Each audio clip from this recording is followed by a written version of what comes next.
ini semua hanya sementara. Ingat ya, hanya temporary ya, nggak lama ya. Sehebat-hebatnya manusia paling umurnya bisa 100, nggak mungkin lah sampai 500 tahun sampai sejuta tahun, betul. Tapi bukan masalah lamanya kita hidup, tapi waktu kita hidup sudahkah kita menjadi hidup yang berdampak bagi kemuliaan nama Tuhan. Itu yang paling penting ya. Karena waktu kita hidup hanya untuk diri kita sendiri, hidup hanya untuk menyenangkan daging kita sendiri, hidup hanya untuk suka-suka kita sendiri, saya rasa bukan itu rencana Tuhan. Oke, siap dengan firman Tuhan ya. Jadi tema hari ini tentang lockdown. Wow, lockdown. Tentang lockdown yang sekarang Bu Indri nanti kita akan lihat ya. Ini lockdown rohani ya. Yuk kita buka Kejadian 6 ayat ke-5. Kejadian 6 ayat ke-5, demikian firman Tuhan. Ketika dilihat Tuhan bahwa kejahatan manusia besar di bumi dan bahwa segala kecenderungan hatinya selalu membuahkan kejahatan semata-mata. Ayat ke-7, berfirmanlah Tuhan, aku akan menghapuskan manusia yang telah kuciptakan itu dari muka bumi, baik manusia maupun hewan dan binatang-binatang melata dan burung-burung di udara, sebab aku menyesal bahwa aku telah menjadikan mereka. Ayat ke-8, tetapi Nuh mendapat kasih karunia di mata Tuhan.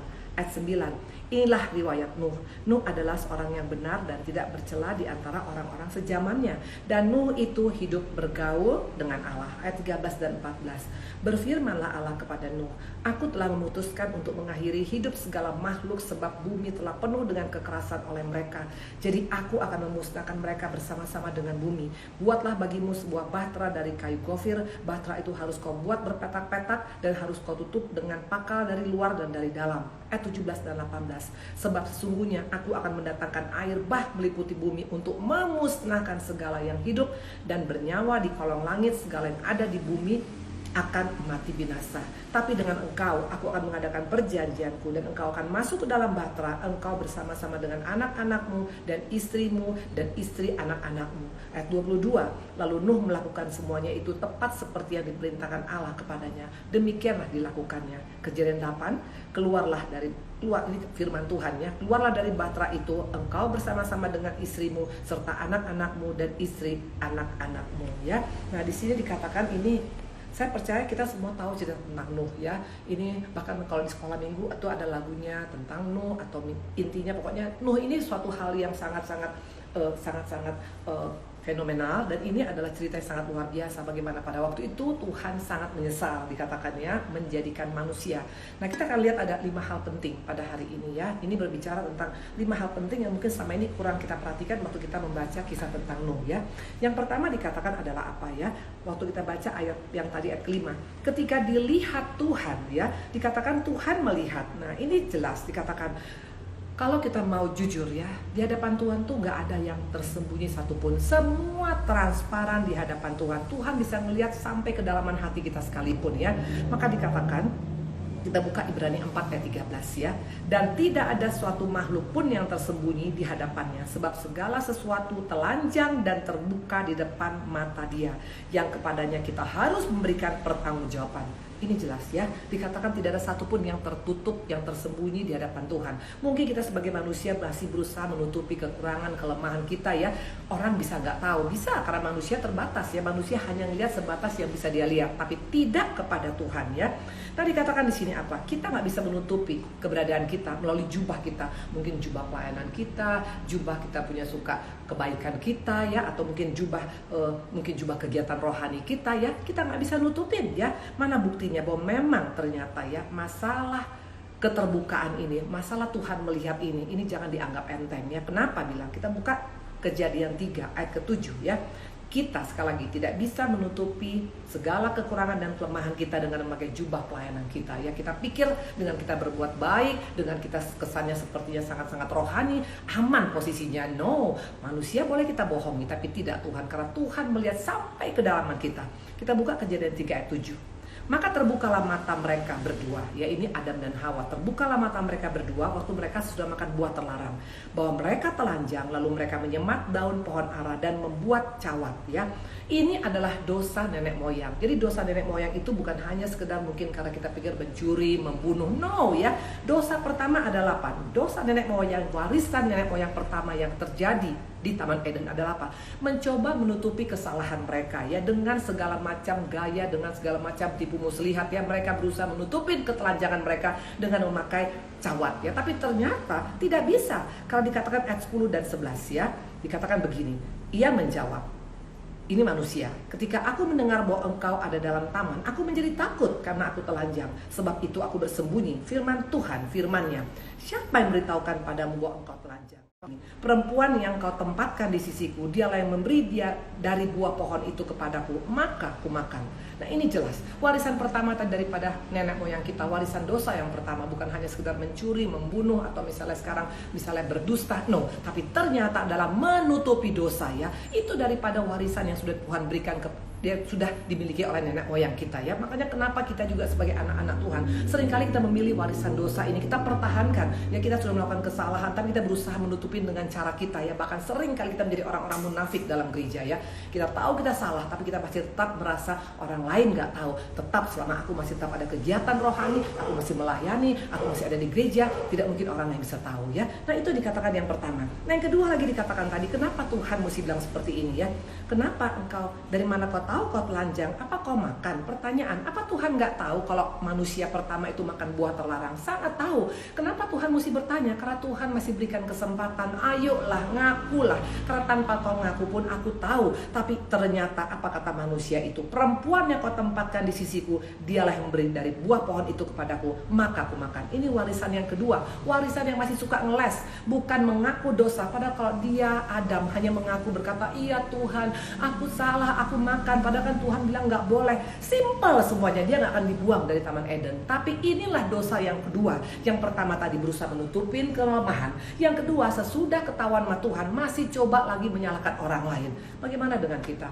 Dulu sebelum saya bertobat, ini menjadi gaya hidup saya. Saya berusaha membuat orang lain yang salah atas kesalahan saya. Saya merasa bukan salah saya seperti ini ya. Siapa suruh dia seperti ini? Saya selalu merasa diri paling benar. Nah waktu kita hidup seperti ini, percayalah Tuhan akan sangat terluka melihat kita. Karena Tuhan bukan gak tahu kesalahan kita. Makanya Tuhan tanya lagi kepada Adam, kenapa kau tahu? Apa kau makan?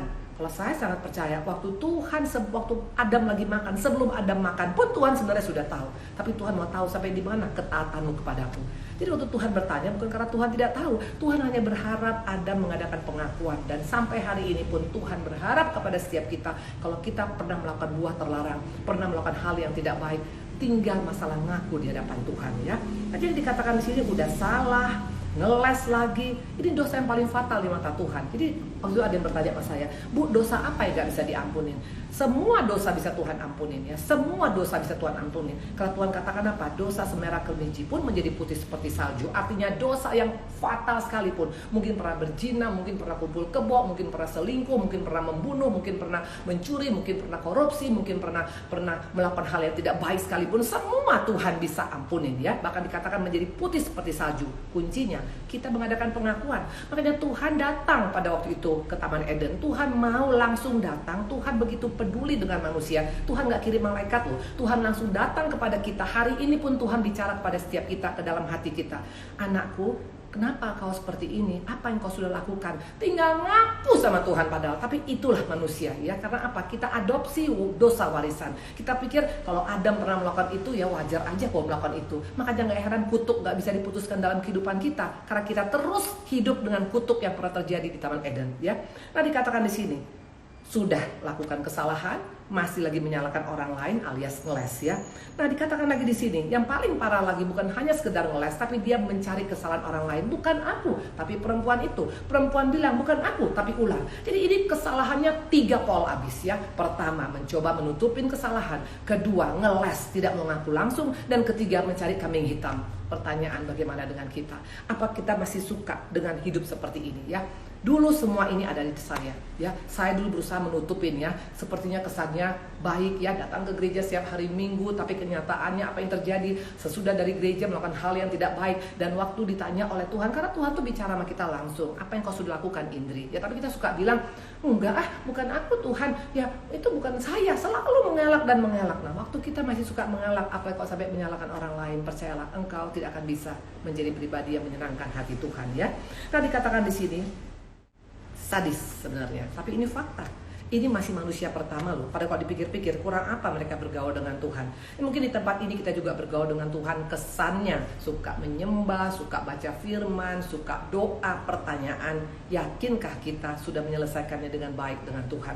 Yakin nggak kita sudah transparan di hadapan Tuhan? Karena waktu kita masih menutupi kanan kiri depan belakang, percuma saja kita tidak mengaku. Tuhan tahu. Inilah kelebihan daripada seorang Daud. Daud itu adalah seorang raja besar. Waktu dia melakukan kesalahan dengan berselingkuh dengan istri orang, waktu dia membunuh suami daripada Batseba, waktu Nathan datang, padahal Nathan kalau dipikir-pikir hanya hamba Tuhan yang biasa-biasa, bukan seperti Abraham, bukan seperti Musa, bukan seperti Elia, bukan seperti Elisa ya. Seringkali kadang-kadang Tuhan pakai orang-orang kecil atau keadaan-keadaan sederhana untuk menegur kita. Ya karena Tuhan nggak mau mempermalukan kita. Tuhan masih coba pakai dengan bahasa halusnya. Tapi seringkali kita mengelak seperti Adam, bukan aku, tapi perempuan itu. Bagaimana dengan kita? Nah dikatakan di sini, padahal kalau dipikir-pikir hubungan dekat dengan Tuhan. Yang kedua, mereka dipercaya mengelola Taman Eden loh. Seringkali kepercayaan kita salah gunakan. Tuhan sudah berikan kepercayaan besar pada kita. Mungkin kita punya perusahaan yang besar, kita punya usaha yang maju, bisnis kita berhasil, pelayanan kita luar biasa. Pertanyaan, apakah kita malahan menusuk Tuhan dari belakang ya? Adam dan Hawa diberikan kepercayaan luar biasa. Pengelola tunggal di Taman Eden. Bayangkan Tuhan baru pertama bikin proyek dipercayakan pada manusia yang notabene-nya hanya debu dan tanah. Waktu kita dipercayakan oleh Tuhan, masihkah kita tetap pegang kepercayaan Tuhan? Atau kita sudah mengecewakan dia ya? Nah dikatakan coba kita bandingkan dengan pribadi yang satu ini ya. Ini sebenarnya harusnya menemplak kita. Ini adalah pribadi orang yang tidak diperhitungkan, penjahat kelas kakap. Intinya harusnya mereka ini masuk ke neraka. Betul? Kenapa? Karena saya percaya di kanan kiri Tuhan Yesus itu ada waktu disalibkan, itu karena mereka adalah penjahat-penjahat besar. Maka mereka bertiga disalibkan. Karena hukum daripada Yahudi, orang-orang yang sangat-sangat melakukan kesalahan yang sangat besar, itu akan digantung, akan disalibkan. Lihat Lukas 23 ayat 39 sampai dengan 42. Seorang dari penjahat yang digantung menghujat dia. Katanya, bukankah engkau adalah Kristus? Selamatkan dirimu daripada kami. Nah ini jelas. Maka seringkali ada kadang-kadang orang seperti ini. Bu Indri, kalau emang semua orang juga bisa diampuni oleh Tuhan, ya nanti aja pas mau mati baru bertobat. Yakin? Belum tentu. Ya kalau bukan karena kasih karunia, belum tentu kita bisa bertobat pas mau mati loh. Ini buktinya, lihat ini. Orang yang ada di sebelah Tuhan Yesus, dia malahan nantang Tuhan dengan berkata, kalau engkau adalah Kristus, selamatkan dong dirimu dan selamatkan juga kami. Ini bukan orang yang mengaku dosa. Ini bukan orang yang menyesali perbuatan. Ini malah yang ada masih berusaha untuk menyalahkan orang lain. Dan karakter seperti ini banyak dimiliki oleh orang Kristen ya. Makanya waktu kita masih punya karakter seperti penjahat yang sangat-sangat tidak mau kembali bertobat ini, kita akan rugi sendiri. Dia akhirnya kehilangan segala-galanya. Perhatikan yang satu lagi ya. Tetapi yang seorang menegur dia, katanya, tidakkah engkau takut juga tidak kepada Allah, sedang engkau menerima hukuman yang sama? Kita memang selayaknya dihukum, sebab kita menerima balasan yang setimpal dengan perbuatan kita. Tapi orang ini tidak berbuat sesuatu yang salah. Lalu ia berkata, Yesus, ingatlah akan aku apabila engkau datang sebagai raja. Ini luar biasa. Penjahat ya, penjahat yang sudah notabene-nya harusnya nggak mungkin masuk ke surga, tapi the last minute dia masih tetap mau berusaha untuk membereskan kehidupan dia. Dia sadar dosanya dan mungkin menurut kita, ya tapi dia sudah terlalu jahat Bu Indri, nggak mungkin diampunin. Inilah kelebihan Tuhan kita. Waktu kita masih mau kembali pada Tuhan, sampai detik terakhir pun Tuhan masih menerima. Tapi jangan spekulasi, jangan menganggap kalau begitu nanti aja Bu Indri detik terakhir kalau kita bisa minta ampun sama Tuhan. Masalahnya yakin, bukti yang satu tadi detik terakhir tidak mengalami pemberesan dengan Tuhan. Karena apa? Dia tetap bertahan dengan merasa diri benar dan tidak salah. Tapi yang satu lagi dia betul-betul menyadari dan perhatikan apa yang dialaminya. Ayat 42, kata Yesus kepadanya, aku berkata kepadamu, sesungguhnya hari ini juga engkau ada bersama-sama dengan aku di dalam Firdaus. Luar biasa. Ini bicara tentang mendapatkan kasih karunia yang luar biasa. Siapa dia? Seorang penjahat yang notabene-nya tidak mungkin. Makanya kita nggak bisa bilang begini ya, kalau ini orang pasti masuk neraka, pasti masuk surga. Belas kasihan Tuhan, kasih karunia Tuhan, itu gimana Tuhan? Itu bukan gimana kita, karena bukan perbuatan baik kita yang membuat kita masuk ke surga atau tidak, tapi karena kasih karunia Tuhan semata-mata. Makanya waktu kita sudah menerima kasih karunia, ayo dong kita pelihara. Kalau orang yang memang sekarang betul-betul mendapat kasih karunia Tuhan, itu pasti akan menjaga hidupnya. Dia nggak akan mungkin mau melukai hati Tuhan lagi, betul? Tapi sering kali kita bilang, ya sudah, karena Tuhan baik, nanti dosa minta ampun bikin lagi, dosa minta ampun bikin lagi. Pertanyaan saya, kalau dia betul-betul menghargai kasih karunia, kalau dia menghidupi kasih karunia, nggak mungkin dia bisa berkata seperti itu, apalagi berpikir seperti itu ya. Nah menurut kita sekarang, kalau Tuhan melihat dunia ini pada saat ini, kira-kira apa yang Tuhan lihat? Apakah Tuhan bangga melihat dunia sekarang ini, melihat Indonesia sekarang ini, melihat Amerika sekarang ini, melihat negara sekarang ini, atau sebaliknya mungkin Tuhan pilu seperti yang terjadi pada waktu kejadian zaman Nuh ya. Nah, dikatakan di sini Tuhan hanya dua kuncinya. Tuhan bangga melihat kita atau Tuhan menyesal menjadikan kita. Mana buktinya? Ada ayatnya, Kejadian 6 ayat 6. Maka menyesallah Tuhan bahwa ia telah menjadikan manusia di bumi ini, dan hal itu memilukan hatinya. Ini jelas dikatakan ternyata Tuhan juga bisa pilu hatinya. Tuhan juga bisa sedih, Tuhan juga bisa kecewa, Tuhan juga bisa merasa kok seperti ini. Karena kalau kita pikir-pikir, kurang apa sih Tuhan baiknya sama kita? Itu selalu saya katakan berulang-ulang. Coba renungkan tentang kebaikan Tuhan. Begitu sangat amat baik. Dia totalitas pada kita. Dia sangat serius pada kita. Sementara kita seringkali hanya sekedarnya sama Tuhan. Nah, dikatakan tadi yang pertama adalah Tuhan melihat. Nah, hari ini kalau Tuhan melihat keadaan dunia pada saat ini, keadaan dunia saat ini, yakin gak kita Tuhan bangga melihat keadaan dunia saat ini, atau sebaliknya Tuhan sangat-sangat sedih melihat dunia saat ini ya? Yang tahu pasti kita gak usah ngomong dunia dulu, tapi paling gak kita koreksi diri kita hari ini. Waktu Tuhan melihat kita, kira-kira Tuhan bangga melihat kita, Tuhan happy melihat kita, atau Tuhan sedih melihat kita ya? Nah, Kejadian 6 ayat 8, ini yang kedua, poin kedua. Tetapi Nuh mendapat kasih karunia di mata Tuhan. Ini adalah the good news pada hari ini.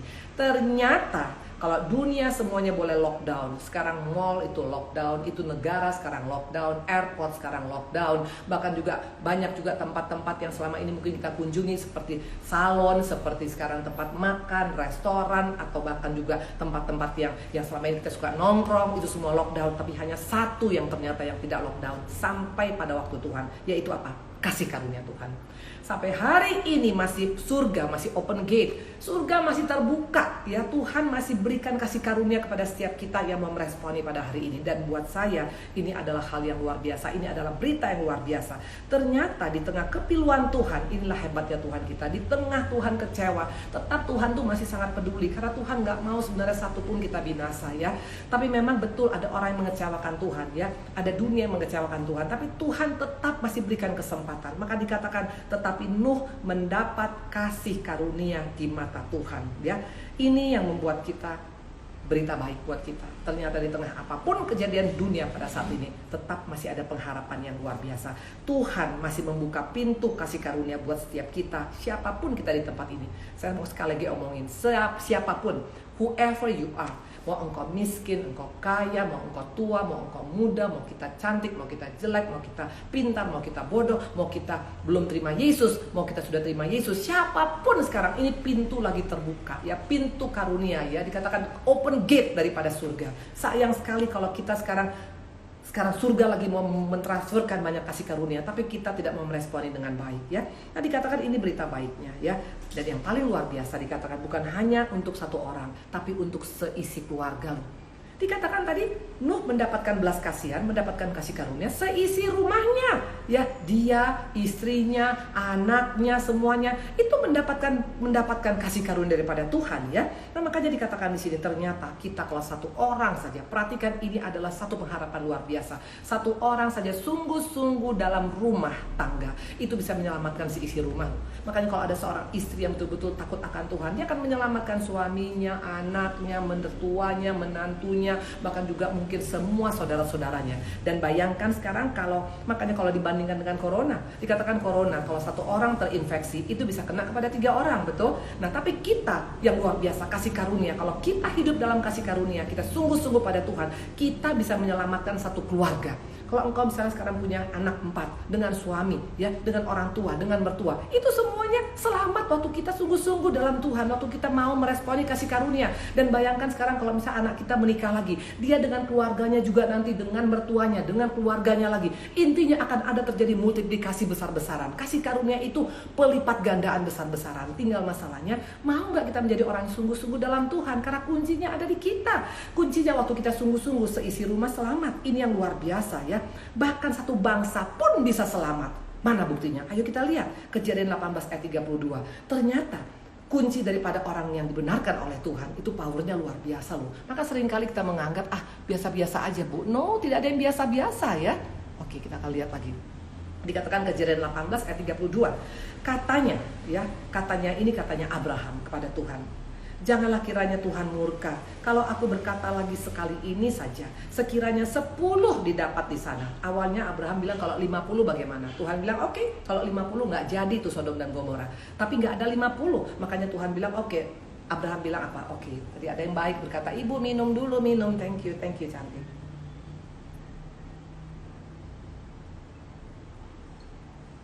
Duh, luar biasa ya. Kalau lagi ngomong begini emang suka lupa ya. Tapi ternyata kalau kita kurang minum nanti akhirnya jadinya tenggorokannya kering dan jadi masalah. Terima kasih cantik, siapapun kau yang mengingatkan hari ini. Ya, nah dikatakan di sini apa? Dia bilang begini, mula-mula Abraham bilang 50 karena Abraham takut juga. Gak mungkin lah kalau kecil sekali nilainya Tuhan bisa mengubahkan rencananya. Maka dia masih pakai angka 50, dia berharap ada 50. Nah Tuhan bilang oke, kalau 50 gak jadi dihancurkan. Itulah Tuhan kita hebatnya, itulah kuasa daripada orang yang dibenarkan oleh Tuhan. Kita bisa menyelamatkan satu bangsa, ini gak main-main ternyata. Bukan hanya keluarga kita, tapi bangsa pun bisa diselamatkan waktu ada orang yang sungguh-sungguh hidup dalam kebenaran ya. Nah dikatakan tadi apa? Tuhan bilang oke, tapi ternyata gak ada 50, ada 40, 30, dan terakhir dengan sangat ragu, dengan sangat takut-takut Abraham nanya, gimana kalau 10 Tuhan? Lihat respon daripada Tuhan, firman-Nya, aku tidak akan memusnahkannya karena yang 10 itu. Bayangkan, saya percaya Sodom itu adalah kota yang besar. Dikatakan, ibu jangan ngebut. Yes, thank you cantik, betul-betul, thank you sayang. Makanya ibu ini makanya mesti kadang-kadang mesti rem betul-betul rem pakem ya. Kadang-kadang suka keterusan. Anak saya juga bilang, ibu ini tolong kalau mama kalau ngomong jangan ngebut ya. Ini mungkin sangat antusias ya, makanya bertobatlah kita. Amin. Oke. Nah dikatakan tadi adalah apa? Dikatakan tadi Abraham mula-mula ragu, makanya dia bilang angka 50 karena dia berharap kalau 50 apakah Tuhan masih mau ya. Tapi ternyata apa yang terjadi? Tidak ada 50, maka dia akhirnya bertanya 40, 30, 20, terakhir sampai dengan 10. Dan yang luar biasa Tuhan katakan apa? Kalau 10 aja tidak jadi kuhancurkan. Bayangkan the power of the truth ya. Kalau orang-orang yang sungguh-sungguh hidup benar di hadapan Tuhan, ternyata itu powernya luar biasa. Kalau corona multiplikasinya cuma 1 ke 3, kalau kita satu bangsa pun bisa kita selamatkan kalau kita sungguh-sungguh. Ini gak main-main ya. Tadi katakan tadi adalah apa ya? 10 orang benar saja kalau ada di Sodom bisa menyelamatkan. Saya percaya Sodom itu bukan kota kecil, Sodom itu bukan kecamatan, bukan desa, tapi Sodom itu adalah kota metropolitan. Maka segala kejahatan ada di sana. Dan saya bayangkan Sodom itu gak mungkin cuma terdiri dari 10 orang, dari 100 orang, dari 1000 orang. Mungkin bisa ada ratusan ribu, bahkan mungkin ada jutaan orang. Tapi intinya bayangkan seperberapa pengaruh daripada hanya harus seberapa. Bayangkan 10 dibanding dengan 1000 aja, itu berarti kurang lebih berapa? Itu kurang lebih 1%, betul? Ya, 1%. 1% aja orang benar itu bisa menyelamatkan 1000 orang yang berdosa. Wow, luar biasa. Maka di tempat ini ayo, target kita adalah apa? Menjadi orang yang dibenarkan oleh Tuhan, yang memelihara kasih karunia, yang menghargai kasih karunia. Karena dengan sikap kita yang betul-betul menjaga kekudusan kita, menjadi sahabat Allah, kita bisa menyelamatkan Indonesia. Ini luar biasa. Kalau buat saya ini adalah satu pengharapan yang luar biasa. Tinggal kita lakukan bagian kita. Nggak usah kita tunjuk si A, si B, si C yang salah. Nggak usah. Itu semua dosa warisan nenek moyang yang selalu mencari kesalahan orang lain. Bagian kita membereskan dengan Tuhan. Waktu Tuhan tanya pada hari ini, Indri anakku, apa yang sudah kau lakukan? Ngaku aja. Aduh Tuhan, kemarin saya menipu orang. Aduh Tuhan, kemarin saya bohongi suami saya. Aduh Tuhan, kemarin saya melakukan ini dan itu. Karena di hadapan Tuhan gak ada yang tersembunyi. Waktu kita mengadakan pemberesan dengan Tuhan, waktu kita hidup dalam kasih karunia Tuhan, maka kita bisa menyelamatkan bangsa kita. Ini luar biasa ya. Nah dikatakan tadi, ternyata boro-boro ada 10. Makanya Abraham pun down, Abraham pun shock. Karena dia berharap tadi dengan adanya ponakannya di Sodom, pastilah ada peranan Lot di sana. Karena Lot ini orang yang sudah dibenarkan oleh Tuhan. Waktu Abraham dengan Lot bergabung, waktu mereka masih satu partner, ya, satu perahu bisnis ya. Itu saya percaya tiap hari Abraham doa, itu pasti juga Lot ikut berdoa dengan istri, dengan anak-anaknya. Artinya itu mereka sudah tahu tentang kebenaran. Mungkin mereka suka masuk dalam penyembahan, mereka suka baca firman, ikut Abah ya, suka baca Alkitab ya, bahkan mungkin suka mereka ikut seminar-seminar. Intinya Abraham itu pasti punya pengaruh yang luar biasa bagi Lot. Dan Abraham berharap dengan mereka berpisah, Lot sudah punya modal untuk dia bisa mempengaruhi orang-orang lain juga untuk ikut Tuhan. Tapi fakta mengatakan Lot keberadaannya di Sodom ternyata tidak ada pengaruh. Bagaimana dengan kita? Yakin gak kita dengan kita ada di kota, di dunia, di bumi Indonesia ini kita punya pengaruh? Ada gak kita bisa membawa orang kepada Tuhan untuk mengalami pertobatan, untuk yang tadi mungkin rumah tangganya hancur berubah, gak jadi bercerai, bercerai, yang mungkin tadi anak-anaknya di narkoba, sekarang anak-anaknya sudah berubah. Intinya, ada nggak peranan kita sebagai orang benar yang bisa dirasakan orang lain dan mereka bisa menerima Yesus sebagai Tuhan dalam hidup mereka. Tadi katakan di sini, bagaimana dengan kita? Waktu kita nggak punya peran, waktu kita nggak ada punya pengaruh, waktu orang nggak bisa merasakan keberadaan kita sebagai anak Tuhan dalam keluarga kita, dalam komunitas kita, dalam bisnis kita, bagaimana kita menyelamatkan bangsa ini? Sorry to say. Jadi seringkali yang menyebabkan keadaan semakin parah sebenarnya ada bagian kita di dalamnya. Kalau kita mau saja sekarang ambil bagian untuk seperti yang dikatakan oleh Tuhan kepada Abraham, kita mau menjadi orang benar dalam satu tempat, itu bisa menyelamatkan satu kota, satu bangsa, satu negara sekalipun. Luar biasa, betul? Nah, dikatakan di sini, coba kita buka. Harusnya kita malu dengan yang satu ini. Yohanes 4 ayat 39. Ini adalah perempuan Samaria. Dan banyak orang Samaria dari kota itu telah menjadi percaya kepadanya karena perkataan perempuan itu yang bersaksi. Ia mengatakan segala sesuatu yang telah kuperbuat. Luar biasa. Dikatakan banyak orang, bukan satu loh, banyak orang Samaria. Karena kalau dipikir-pikir, orang Samaria itu bukan orang Kristen, mereka bukan orang Yahudi, mereka nggak kenal Tuhan Yesus. Tapi dikatakan pengaruh daripada si Samaria ini yang sudah bertobat. Dia nggak diam, dia bergerak, dia tunjukkan kasih Yesus yang sudah didapatnya kepada orang lain. Nah, ini yang membuat akhirnya orang percaya Tuhan. Nah, bagaimana kita sebagai orang Kristen waktu kita menjadi pribadi yang cuek, nggak mau tahu, pelit, suka maki-maki orang, bahkan kita nggak jadi contoh bagi banyak orang. Nggak mungkin lah orang pengen tahu tentang siapa Tuhan yang kita sembah. Bukan masalah agama di sini, bukan masalah sering ke gereja setiap hari Minggu, bukan masalah pakai kalung salib, tapi buah pertobatan kita yang membuat orang akan melihat ada Yesus dalam hidup kita. Nah, si perempuan Samaria ini, kita tahu dulu hidupnya bagaimana. Dia pernah dalam keadaan kumpul kebo, bahkan yang terakhir pun itu sudah 5 kali dia, yang terakhir pun bukan suami dia. Artinya hidupnya nggak benar. Tapi bukan masalah benar nggak benarnya hidup kita. Waktu kita mendapat kasih karunia, kehidupan kita sudah diampuni Tuhan, itu pasti akan ada perubahan yang drastis. Yang dulunya mungkin suka A, sekarang nggak suka lagi. Yang dulu suka misalnya dulu narkoba, sekarang nggak suka lagi. Dulu suka mabok, nggak suka lagi. Dulu yang suka misalnya suka selingkuh, nggak lagi. Pasti orang akan lihat perubahannya.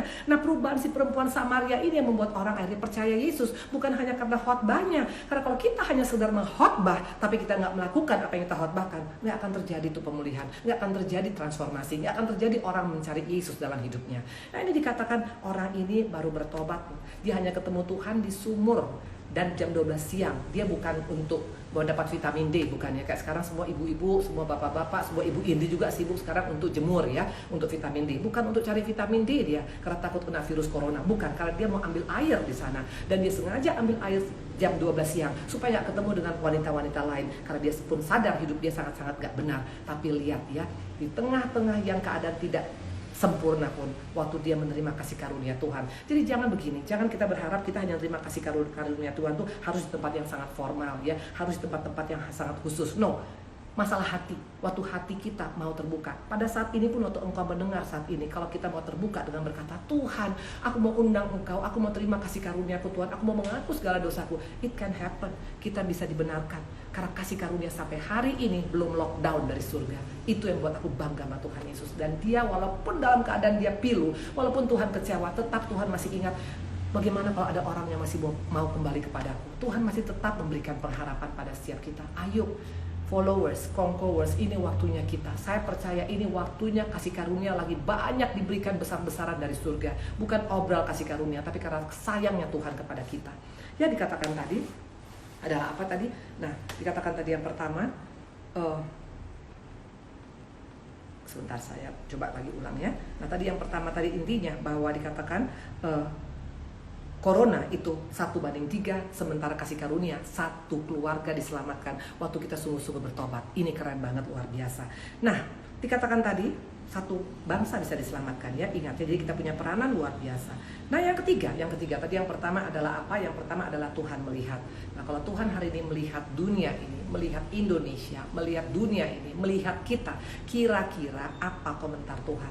Tuhan bahagia atau Tuhan pilu hatinya? Yang kedua dikatakan, di tengah kepiluan Tuhan pun, Tuhan tetap masih mau open gate untuk setiap kita yang meresponi pada hari ini. Waktu kita katakan, Tuhan memang aku sudah melakukan kesalahan, aku pernah berzina, aku pernah bercerai, aku pernah dulu membunuh, aku pernah masuk penjara, aku pernah melakukan ini dan itu. Waktu kita mengaku dosa, dikatakan Ia setia dan adil, dan semua pelanggaran kita itu Tuhan ampunin. Simple. Tuhan kita tuh so simple. Kadang-kadang dunia yang mempersulit semuanya, betul. Asal datang mengaku dosa dan menyesal, maka kita sudah diampuni oleh Tuhan. Tapi kalau kita betul-betul mau terima kasih karunia, sesudah bikin dosa, sesudah diampunin, jangan buat lagi. Kalau kita masih buat lagi, saya percaya kita hanya ecek-ecek minta kasih karunia Tuhan. Kita hanya basa-basi, sorry ya. Mungkin manusia bisa kita bohongi dengan basa-basi kita. Mungkin mulut kita manis di luar tapi di dalam tidak. Tapi kalau Tuhan kita nggak bisa basa-basi, karena Tuhan tahu sampai melihat sampai isi dalaman kita, sampai ke dalaman-dalamannya. Nah yang ketiga dikatakan, lalu Nuh, ya, Kejadian 6 ayat 22. Lalu Nuh melakukan semuanya itu tepat seperti yang diperintahkan Allah kepadanya. Demikianlah dilakukannya. Nah, ada bagian Tuhan memberikan kasih karunia, tapi ada bagian kita membangun bahtera. Mau kita bilang Bu Indri, jadi artinya kita semua sekarang di sini mesti bangun bahtera, mesti bikin bahtera kapal? No. Kalau bahtera ini berbicara tentang membangun sesuatu yang Tuhan inginkan dari setiap kita. Dan kalau kita lihat waktu Nuh membangun bahtera, ini bukan waktu yang singkat loh. Kalau kita baca ceritanya, itu kurang lebih tuh hampir 100 tahun loh Nuh bangun bahtera. Ya, betul. Saya pun kaget ya waktu saya menyiapkan firman hari ini, tadi dikatakan mana buktinya? Kita buka yuk Kejadian 5 ayat 32 ya. Kejadian 5 ayat 32, setelah Nuh berumur 500 tahun, ia memperanakan Sem, Ham dan Yafet. Umurnya 500 tahun Nuh ya. Nah, lihat kapan dia membangun kapan air dikatakan, coba kita lihat. Kejadian 7 ayat 6 ya. Jadi Kejadian 5 ayat 32 dan Kejadian 7 ayat 6. Nuh berumur 600 tahun ketika air bah datang meliputi bumi. Dari 500 ke 600 itu kurang lebih 100 tahun. Kita nggak tahu persis berapa lama, tapi yang pasti saya yakin bangun bahtera nggak mungkin sehari 2 hari. Itu mungkin bisa setahun, bisa 2 tahun, bisa 10 tahun, bisa 50 tahun. Intinya cukup waktunya cukup lama ya. Dan kalau kita baca lagi yang berikutnya ya, waktu dia ada dalam bahtera ya, dalam bahtera itu bukan hanya cuma sehari 2 hari di bahtera. Dikatakan itu air hujan itu kurang lebih 40 hari 40 malam. Tapi dikatakan Nuh itu dikatakan waktu keluar dari bahtera itu umurnya 601 tahun ya. Sementara waktu dia masuk umurnya berapa? 600. Nah, kapan dia waktu keluar? Coba kita buka yuk ya. Kita buka keluar. Kita buka ya. Sebentar. Kejadian 7 ayat 11. Pada waktu umur 600 tahun, pada waktu bulan kedua, pada hari ke-17 bulan itu, pada hari itulah terbelah segala mata air samudra. Jadi waktu Nuh masuk ke bahtera umurnya 600 tahun ya. Nah, terus dikatakan adalah apa? Sebentar. Ayat ke Kejadian 8 ayat 13 sampai 14. Dalam tahun ke-601 ya, dalam tahun ke-601 dalam bulan pertama pada tanggal 1 bulan itu sudah kering air itu dari atas bumi. Kemudian Nuh membuka tutup bahtera dan melihat ternyata muka bumi sudah mulai kering. Dalam bulan kedua pada hari yang ke-27 bulan itu bumi telah kering. Ayat ke-16. Keluarlah dari bahtera itu engkau bersama-sama dengan istrimu serta anak-anakmu dan istri anak-anakmu. Intinya ya, saya tidak tahu persis berapa waktu lama, tapi saya percaya itu bukan waktu yang sebentar untuk Nuh ada dalam bahtera. Jadi pertama mereka mempersiapkan bahtera. Itu waktunya bukan sehari 2 hari. Karena bayangkan bahtera yang sangat besar. Seluruh binatang dikatakan masuk satu pasang itu masuk ke dalamnya ya. Dan bahtera itu terapung di air yang sudah sangat-sangat menutupi seluruh bumi. Ya, dikatakan membangun bahtera, dan yang kedua dikatakan tinggal dalam bahtera. Itu dengan waktu yang cukup lama dan tidak tahu kapan dibuka itu bahtera. Nah, ini berbicara tentang apa ya? Ini berbicara tentang masalah waktu ya. Dan ini juga masalah waktu. Seringkali kita menganggap sampai kapan ini corona? Sampai kapan ini corona? Please deh ya, kita tidak bisa kontrol waktunya kapan, tapi bagian kita yang kita lakukan. Kalau kita menjadi orang-orang yang membuat Tuhan bangga, kalau kita menjadi orang-orang yang mendapat kasih karunia Tuhan, masalah waktu nggak penting lagi sama kita. Kenapa? Karena kita percaya kalau Tuhan sudah meluputkan kita dari bah ya, Tuhan sudah meluputkan kita, Tuhan masukkan kita ke dalam perahu ya, ke dalam bahtera. Artinya Tuhan tuh punya rencana besar bagi setiap kita. Karena rencana Tuhan tuh bukan rencana ecek-ecek ya. Coba kita buka ya, kita buka di sini Yeremia ya. Kita buka di sini supaya kita sadar. Yeremia 29 ayat 11 ya. Waktu itu kita disuruh mempersiapkan bahtera dan disuruh masuk ke dalam bahtera. Emang Tuhan iseng-iseng berhadiah suruh bilang, ayo bangun bahtera Indri, habis itu ayo keluar dari bahtera. Kalau saya sangat percaya bahtera itu dibangun itu untuk kepentingan kita ya. Jadi waktu kita melakukan segala satu perintah Tuhan, itu bukan untuk kepentingan Tuhan, tapi untuk kepentingan kita. Makanya hari ini ayo respon nih kasih karunia ya, karena masih open gate surga ya. Nah, semua bisa lockdown, dunia bisa lockdown semua, negara-negara yang canggih sekalipun lockdown, tapi kasih karunia belum lockdown. Nah, sekarang bagaimana kita? Apakah kita mau meresponi? Karena dikatakan satu orang sungguh-sungguh seisi rumah selamat. Satu orang sungguh-sungguh satu bangsa bisa selamat. Buktinya hanya dengan 10 orang saja Sodom bisa tidak jadi dihancurkan oleh Tuhan. Nah, Tuhan mencari orang-orang benar pada saat ini. Karena Tuhan masih sayang kepada dunia ini. Tuhan mau masih ada orang-orang benar. Dan banyak Abraham di akhir zaman yang berdoa buat orang-orang benar. Please, ayo ambil bagian kita. Yeremia 29 ayat 11. Sebab aku ini mengetahui rancangan-rancangan apa yang ada padaku mengenai kamu. Demikianlah firman Tuhan, yaitu rancangan damai sejahtera, bukan rancangan kecelakaan, untuk memberikan kepadamu hari depan yang penuh harapan. Jelas di sini dikatakan, Tuhan menyuruh kita bikin bahtera, dan Tuhan suruh kita masuk dalam bahtera. Betul? Karena dikatakan Tuhan kecewa melihat dunia ini, tapi Tuhan masih peduli dengan orang-orang yang benar dalam dunia ini. Dan Tuhan peduli dengan orang-orang yang pun salah, tapi mau meresponi damai sejahtera hari ini. Tuhan masih buka pintu, masih open gate, belum lockdown. Tinggal tergantung kita sekarang. Nah, dikatakan tadi, waktunya, waktunya memang lama. Ya, dikatakan tadi membangun bahtera itu tidak mudah. Dan saya mau tanya, apa nggak ada tantangan waktu Nuh bangun bahtera? Pastilah ada. Bagaimana sekarang dia membangun? Apalagi kalau misalnya sekarang mungkin dia butuhkan dana. Bagaimana sekarang dia mau mengangkat kayu kalau nggak bisa beli kayu? Karena dia nggak mungkin potong sendiri pakai dia punya tangan. Pasti dia butuh gergaji mungkin. Untuk punya gergaji, mata gergaji dia harus beli gergaji. Intinya ada dana yang harus dikorbankan. Ada kalanya memang waktu kita ikut masuk dalam rencana Tuhan, kadang-kadang berhubungan dengan keuangan. Apakah kita juga tetap masih setia sama Tuhan waktu keuangan kita digoncangkan? Saat ini banyak keuangan yang digoncangkan ya. Terus terang kayak Ibu Ide ngomong juga, sekarang pun hotel kita juga dalam keadaan tutup ya. Dan juga saya dengar juga banyak yang punya tutup, yang toko, yang dia punya pabrik banyak. Memang itu terjadi. Untuk membangun bahtera ada harga yang mesti dibayar. Ada harga yang dibayar, mungkin dana yang harus kita berani untuk kita korbankan. Tapi percayalah, Allah kita tuh Allah yang nggak pernah ngutang. Kalau kita siap untuk membangun bahtera dengan mengorbankan apa yang kita punya, Tuhan pasti akan kembalikan 30, 60, 100 ribu kali lipat. Percayalah itu. Dan yang kedua dikatakan, untuk membangun bahtera dibutuhkan adalah satu kesatuan. Ada satu unity. Maka dalam keluarga ini bukan waktunya saling menyalahkan. Ini waktunya saling mendoakan, saling support. Mungkin suamimu sekarang lagi PHK, mungkin uangnya berkurang, mungkin dana sekarang yang dibawa ke rumah kurang. Jangan salahkan suami, salahkan ini, salahkan ini, salahkan ini. Please, kesehatian itu yang membuat kita bisa bangun bahtera. Dan yang ketiga dikatakan adalah apa ya? Untuk bisa bangun bahtera itu harus ada yang tunduk pada otoritas. Ya, siapa pemimpin? Siapa pemimpin kita? Ya, dalam keluarga pemimpin adalah suami.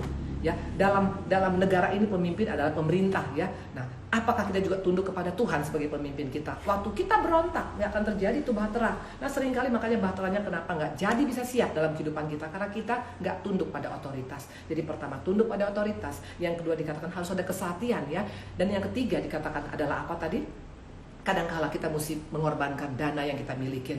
Gak usah takut, karena Tuhan kita punya langit dan bumi. Kalau kita tetap masuk rencana Tuhan, karena rancangan Tuhan bukan kecelakaan, tapi masa depan yang penuh harapan bagi setiap orang yang mengasihi Dia, pasti akan Tuhan pertanggungjawabkan hidup kita. Nah, jadi di sini seringkali ini yang membuat kita makanya tidak sanggup membangun bahtera, tidak sanggup untuk tinggal dalam bahtera. Karena kita bilang sampai kapan Bu Indri? Percayalah, waktu Tuhan bukan waktu kita, tapi Tuhan gak pernah terlambat dengan setiap janji-janjinya. Tuhan berkati.